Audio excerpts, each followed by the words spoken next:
Bharatiya Janata party एक राष्ट्रवादी राजनीतिक दल है जो भारत को एक सुदृढ़, समृद्ध एवं शक्तिशाली राष्ट्र के रूप में विश्व पटल पर स्थापित करने के लिए कृतसंकल्प है। भारत को एक समर्थ राष्ट्र बनाने के लक्ष्य के साथ भाजपा का गठन 6 अप्रैल 1980 को नई दिल्ली के कोटला मैदान में आयोजित एक कार्यकर्ता अधिवेशन में किया गया, जिसके प्रथम अध्यक्ष श्री अटल बिहारी वाजपेयी निर्वाचित हुए। अपनी स्थापना के साथ ही भाजपा ने अंतर्राष्ट्रीय, राष्ट्रीय एवं लोकहित के विषयों पर मुखर रहते हुए भारतीय लोकतंत्र में अपनी सशक्त भागीदारी दर्ज की तथा भारतीय राजनीति को नए आयाम दिए। कांग्रेस की एकाधिकार वाली एक दलीय लोकतांत्रिक व्यवस्था के रूप में जानी जाने वाली भारतीय राजनीति को भारतीय जनता पार्टी ने दो ध्रुवीय बनाकर एक गठबंधन युग के सूत्रपात में अग्रणी भूमिका निभाई है। देश में विकास आधारित राजनीति की नींव भी भाजपा ने विभिन्न राज्यों में सत्ता में आने के बाद तथा पूरे देश में भाजपा नीत राजग शासन के दौरान रखी। आज 3 दशक बाद प्रधानमंत्री श्री नरेंद्र मोदी के नेतृत्व में किसी एक पार्टी को देश की जनता ने पूर्ण बहुमत दिया है तथा भारी बहुमत से भाजपा नीत राजग सरकार केंद्र में विद्यमान है। हालांकि भारतीय जनता पार्टी का गठन 6 अप्रैल 1980 को हुआ, परंतु इसका इतिहास भारतीय जनसंघ से जुड़ा हुआ है। स्वतंत्रता प्राप्ति तथा देश विभाजन के साथ ही देश में एक नई राजनीतिक परिस्थिति उत्पन्न हुई। गांधी जी की हत्या के बाद राष्ट्रीय स्वयंसेवक संघ पर प्रतिबंध लगाकर देश में एक नया राजनीतिक षड्यंत्र रचा जाने लगा। सरदार पटेल के देहावसान के पश्चात कांग्रेस में नेहरू का अधिनायकवाद प्रबल होने लगा। गांधी और पटेल दोनों के ही नहीं रहने के कारण कांग्रेस नेहरूवाद की चपेट में आ गई तथा अल्पसंख्यक विलुप्तीकरण, लाइसेंस परमिट कोटा राज, राष्ट्रीय सुरक्षा पर लापरवाही, राष्ट्रीय मसलों जैसे कश्मीर आदि पर घुटनाटेक नीति, अंतर्राष्ट्रीय मामलों में भारतीय हितों की अनदेखी आदि अनेक विषय देश में राष्ट्रवादी नागरिकों को उद्विग्न करने लगे। नेहरूवाद तथा पाकिस्तान एवं बांग्लादेश में हिंदू अल्पसंख्यकों पर हो रहे अत्याचार पर भारत के चुप रहने से क्षुब्ध होकर डॉ श्यामा प्रसाद मुखर्जी ने नेहरू मंत्रिमंडल से त्यागपत्र दे दिया। इधर राष्ट्रीय स्वयंसेवक संघ के कुछ स्वयंसेवकों ने भी प्रतिबंध के दंश को झेलते हुए महसूस किया कि दूरी बनाए रखने के कारण वे अलग थलग तो पड़े ही, साथ ही संघ को राजनीतिक तौर पर निशाना बनाया जा रहा था। ऐसी परिस्थिति में एक राष्ट्रवादी राजनीतिक दल की आवश्यकता देश में महसूस की जाने लगी। भारतीय जनसंघ की स्थापना 21 अक्टूबर 1951 को डॉ श्यामा प्रसाद मुखर्जी की अध्यक्षता में दिल्ली के राघोमल आर्य कन्या उच्च विद्यालय में हुई। भारतीय जनसंघ ने डॉ श्यामा प्रसाद मुखर्जी के नेतृत्व में कश्मीर एवं राष्ट्रीय अखंडता के मुद्दे पर आंदोलन छेड़ा तथा कश्मीर को किसी भी प्रकार का विशेषाधिकार देने का विरोध किया। नेहरू के अधिनायकवादी रवैये के फलस्वरूप डॉ श्यामा प्रसाद मुखर्जी को कश्मीर की जेल में डाल दिया गया, जहां उनकी रहस्यपूर्ण स्थिति में मृत्यु हो गई। एक नई पार्टी को सशक्त बनाने का कार्य पंडित दीनदयाल उपाध्याय के कंधों पर आ गया। भारत चीन युद्ध में भी भारतीय जनसंघ ने महत्वपूर्ण भूमिका निभाई तथा राष्ट्रीय सुरक्षा पर नेहरू की नीतियों का डटकर विरोध किया। 1967 में पहली बार भारतीय जनसंघ एवं पंडित दीनदयाल उपाध्याय के नेतृत्व में भारतीय राजनीति पर लंबे समय से बरकरार कांग्रेस का एकाधिकार टूटा, जिससे कई राज्यों के विधानसभा चुनावों में कांग्रेस की पराजय हुई। 70 के दशक में तत्कालीन प्रधानमंत्री श्रीमती इंदिरा गांधी के नेतृत्व में निरंकुश होती जा रही कांग्रेस सरकार के विरुद्ध देश में जन असंतोष उभरने लगा। गुजरात के नवनिर्माण आंदोलन के साथ बिहार में छात्र आंदोलन शुरू हो गया। कांग्रेस ने इन आंदोलनों के दमन का रास्ता अपनाया। लोकनायक जयप्रकाश नारायण ने आंदोलन का नेतृत्व स्वीकार किया तथा देश भर में कांग्रेस शासन के विरुद्ध जन असंतोष मुखर हो उठा। 1971 में देश पर भारत पाक युद्ध तथा बांग्लादेश में विद्रोह के परिप्रेक्ष्य में बाह्य आपातकाल लगाया गया था, जो युद्ध समाप्ति के बाद भी लागू था। उसे हटाने की भी मांग तीव्र होने लगी। जनांदोलनों से घबराकर इंदिरा गांधी की कांग्रेस सरकार ने जनता की आवाज को दमनचक्र से कुचलने का प्रयास किया। 25 जून 1975 को देश पर दूसरी बार आपातकाल भारतीय संविधान की धारा 352 के अंतर्गत आंतरिक आपातकाल के रूप में थोप दिया गया। देश के सभी बड़े नेता या तो नजरबंद कर दिए गए अथवा जेलों में डाल दिए गए। समाचार पत्रों पर सेंसर लगा दिया गया। राष्ट्रीय स्वयंसेवक संघ सहित अनेक राष्ट्रवादी संगठनों पर प्रतिबंध लगा दिया गया। हजारों कार्यकर्ताओं को मीसा के तहत गिरफ्तार कर जेल में डाल दिया गया। देश में लोकतंत्र पर खतरा मंडराने लगा। जनसंघर्ष को तेज किया जाने लगा और भूमिगत गतिविधियां भी तेज हो गईं। तेज होते जनांदोलनों से घबराकर इंदिरा गांधी ने 18 जनवरी 1977 को लोकसभा भंग कर दी तथा नए जनादेश प्राप्त करने की इच्छा व्यक्त की। जयप्रकाश नारायण के आह्वान पर एक नए राष्ट्रीय दल जनता पार्टी का गठन किया गया। विपक्षी दल एक मंच से चुनाव लड़े तथा चुनाव में कम समय होने के कारण जनता पार्टी का गठन पूरी तरह से राजनीतिक दल के रूप में नहीं हो पाया। आम चुनावों में कांग्रेस की करारी हार हुई तथा जनता पार्टी एवं अन्य विपक्षी पार्टियां भारी बहुमत के साथ सत्ता में आई। पूर्व घोषणा के अनुसार 1 मई 1977 को भारतीय जनसंघ ने करीब 5000 प्रतिनिधियों के एक अधिवेशन में अपना विलय जनता पार्टी में कर दिया। जनता पार्टी का प्रयोग अधिक दिनों तक नहीं चल पाया। 2-2.5 वर्षों में ही अंतर्विरोध सतह पर आने लगा। कांग्रेस ने भी जनता पार्टी को तोड़ने में राजनीतिक दांवपेच खेलने से परहेज नहीं किया। भारतीय जनसंघ से जनता पार्टी में आए सदस्यों को अलग थलग करने के लिए दोहरी सदस्यता का मामला उठाया गया। राष्ट्रीय स्वयंसेवक संघ से संबंध रखने पर आपत्तियां उठाई जाने लगीं। यह कहा गया कि जनता पार्टी के सदस्य राष्ट्रीय स्वयंसेवक संघ के सदस्य नहीं बन सकते। 4 अप्रैल 1980 को जनता पार्टी की राष्ट्रीय कार्यसमिति ने अपने सदस्यों के राष्ट्रीय स्वयंसेवक संघ के सदस्य होने पर प्रतिबंध लगा दिया। पूर्व के भारतीय जनसंघ से संबद्ध सदस्यों ने इसका विरोध किया और जनता पार्टी से अलग होकर 6 अप्रैल 1980 को एक नए संगठन भारतीय जनता पार्टी की घोषणा की। इस प्रकार भारतीय जनता पार्टी की स्थापना हुई। भारतीय जनता पार्टी एक सुदृढ़, सशक्त, समृद्ध, समर्थ एवं स्वावलंबी भारत के निर्माण हेतु निरंतर सक्रिय है। पार्टी की कल्पना एक ऐसे राष्ट्र की है जो आधुनिक दृष्टिकोण से युक्त एक प्रगतिशील एवं प्रबुद्ध समाज का प्रतिनिधित्व करता हो तथा प्राचीन भारतीय सभ्यता एवं संस्कृति तथा उसके मूल्यों से प्रेरणा लेते हुए महान विश्वशक्ति एवं विश्व गुरु के रूप में विश्व पटल पर स्थापित हो। इसके साथ ही विश्व शांति तथा न्याययुक्त अंतर्राष्ट्रीय व्यवस्था को स्थापित करने के लिए विश्व के राष्ट्रों को प्रभावित करने की क्षमता रखे। भाजपा भारतीय संविधान में निहित मूल्यों तथा सिद्धांतों के प्रति निष्ठापूर्वक कार्य करते हुए लोकतांत्रिक व्यवस्था पर आधारित राज्य को अपना आधार मानती है।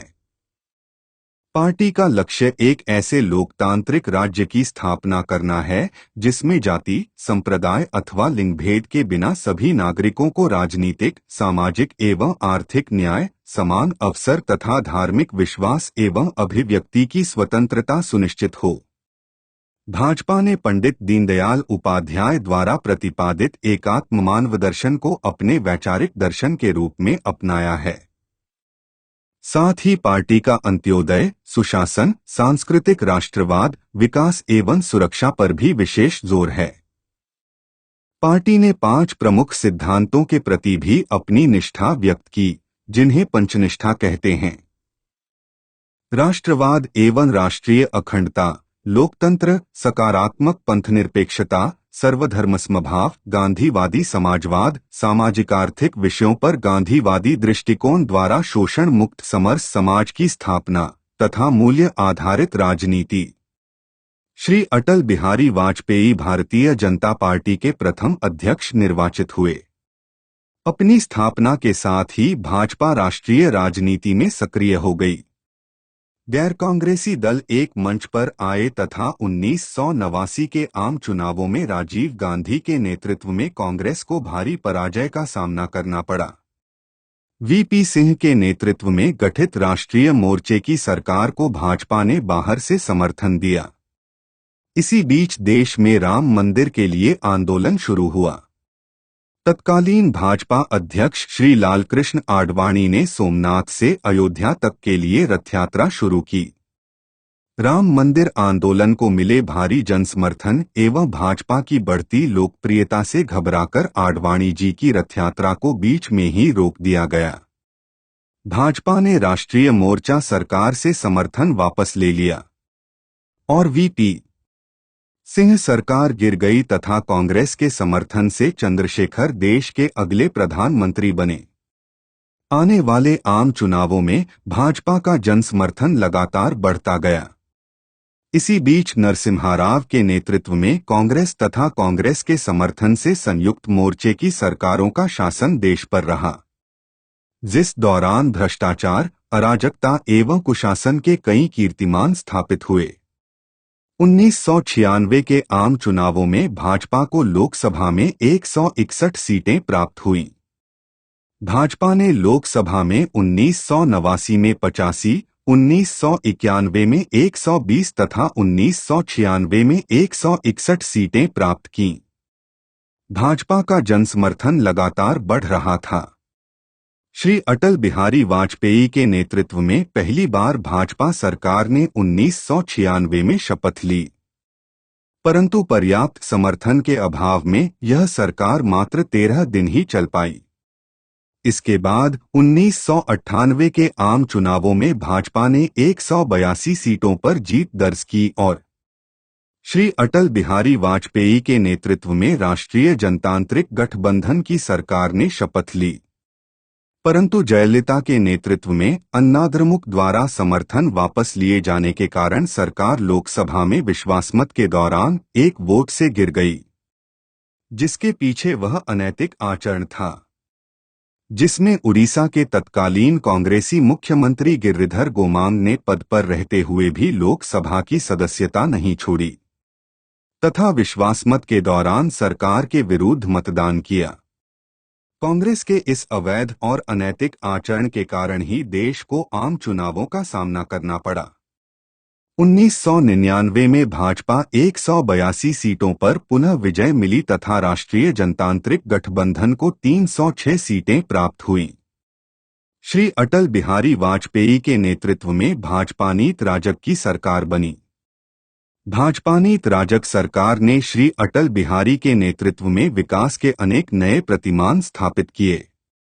पोखरण परमाणु विस्फोट, अग्नि मिसाइल का सफल प्रक्षेपण, कारगिल विजय जैसी सफलताओं से भारत का कद अंतर्राष्ट्रीय मंचों पर ऊंचा हुआ। राष्ट्रीय राजमार्गों का निर्माण, सार्वजनिक वितरण प्रणाली में सुधार, शिक्षा एवं स्वास्थ्य में नई पहल एवं प्रयोग, कृषि, विज्ञान एवं उद्योग के क्षेत्रों में तीव्र विकास के साथ साथ महंगाई न बढ़ने देने जैसी अनेकों उपलब्धियां इस सरकार के खाते में दर्ज हैं। भारत पाक संबंधों को सुधारने, देश की आंतरिक समस्याओं जैसे नक्सलवाद, आतंकवाद, जम्मू एवं कश्मीर तथा उत्तर पूर्व के राज्यों में अलगाववाद पर कई प्रभावी कदम उठाए गए। राष्ट्रीय एकता एवं अखंडता को सुदृढ़ कर सुशासन एवं सुरक्षा को केंद्र में रखकर देश को समृद्ध एवं समर्थ बनाने की दिशा में अनेक निर्णायक कदम उठाए गए। तत्कालीन प्रधानमंत्री श्री अटल बिहारी वाजपेयी एवं उप प्रधानमंत्री श्री लालकृष्ण आडवाणी के नेतृत्व में राजग शासन ने देश में विकास की एक नई राजनीति का सूत्रपात किया। आज भाजपा देश में एक प्रमुख राष्ट्रवादी शक्ति के रूप में उभर चुकी है एवं देश के सुशासन, विकास, एकता एवं अखंडता के लिए कृतसंकल्प है। 10 साल पार्टी ने विपक्ष की सक्रिय और शानदार भूमिका निभाई। 2014 में श्री नरेंद्र मोदी के नेतृत्व में देश में पहली बार भाजपा की पूर्ण बहुमत के साथ सरकार बनी, जो आज सबका साथ, सबका विकास की उद्घोषणा के साथ गौरव संपन्न भारत का पुनर्निर्माण कर रही है। राष्ट्रीय अध्यक्ष श्री अमित शाह के नेतृत्व में भाजपा लगभग 11 करोड़ सदस्यों वाली विश्व की सबसे बड़ी राजनैतिक पार्टी बन गई है।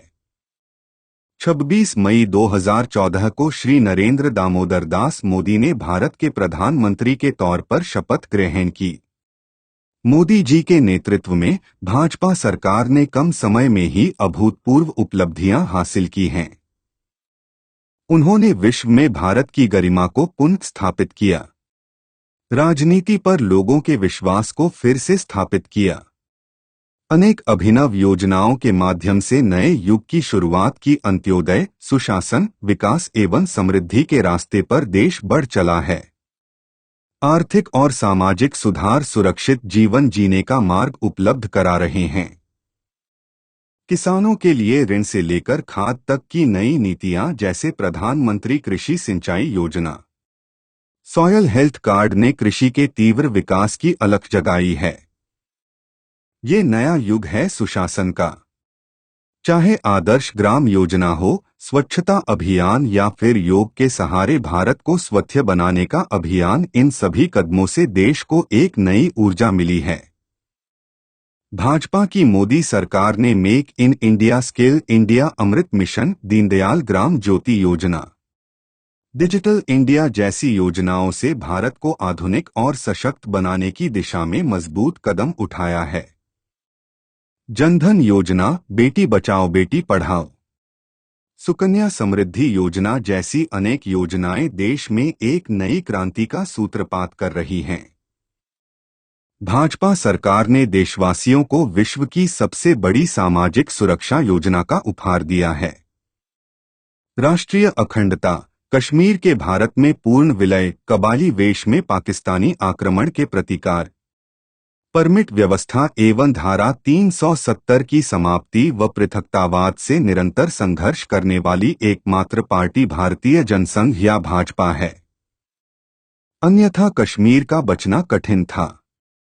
गोवा मुक्ति आंदोलन, सत्याग्रह एवं बलिदान, बहुत दबाव के बाद ही सरकार ने सैनिक कार्यवाही की। बेरुबाड़ी एवं कच्छ समझौते हमारी राष्ट्रीय अखंडता के लिए चुनौती थे। भाजपा ने इस चुनौती का सामना किया।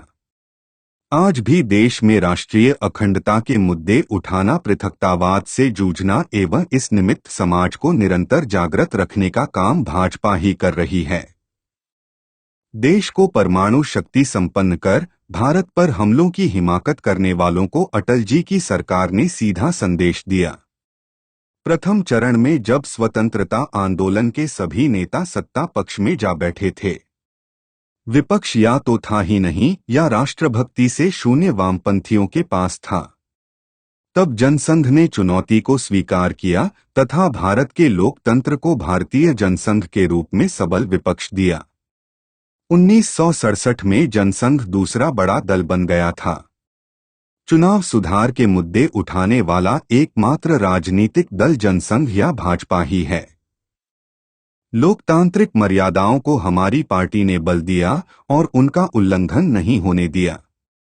आपातकाल के प्रतिकार की कहानी हमारी लोकतंत्रात्मक निष्ठा को पुष्ट करती है। पंडित दीनदयाल उपाध्याय के नेतृत्व में जो विपक्ष उभरा, वही विकल्प बनने में भी सक्षम था। श्री अटल बिहारी वाजपेयी एवं श्री नरेंद्र मोदी भारतीय लोकतंत्र में विकल्प के नियामक हैं। भारतीय लोकतंत्र के लिए अपेक्षित अखिल भारतीय संगठन एवं नेतृत्व आज केवल भाजपा के पास है। राजनीति केवल सत्ता प्राप्त करने का साधन नहीं है। समाज को अपेक्षित दिशा में प्रगति पथ पर ले जाना भी उसका कार्य है। इसके लिए संगत दृष्टिकोण की आवश्यकता होती है। जो संगत विचारधारा से प्राप्त होता है। आज भारत के सभी राजनैतिक दल विचारधारा शून्यता के शिकार हैं। भाजपा सांस्कृतिक राष्ट्रवाद, एकात्म मानववाद तथा पंचनिष्ठाओं की संगत विचारधाराओं के आधार पर संगठन का नियमन कर रही है।